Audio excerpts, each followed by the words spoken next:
How to delete a board in Trello. Hi guys, in this video I'm going to show you step by step that how you can delete a board on Trello. So let's dive in. First, you have to open your Trello app, and once you're on your Trello app, it's going to bring this interface in front of you.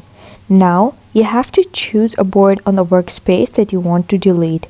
I'm going to create a new board by clicking this plus sign on the top right corner, and then I'm going to click create a board, and I'm going to name it something, and then click create on the top right corner. Now you can see this is the board.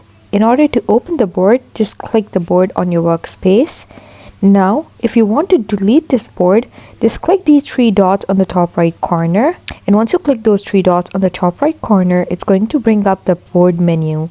And on the board menu, you'll be able to see these three dots on the top right corner. Click these three dots, and now it's going to open the board settings.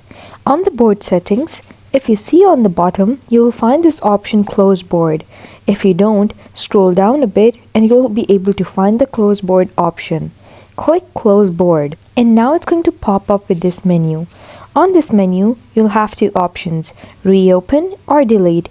Simply choose delete, and then it's going to pop up with the delete board pop-up. You have to simply click delete on this pop-up, and it's going to simply delete the board. And that's how you delete a board on Trello app.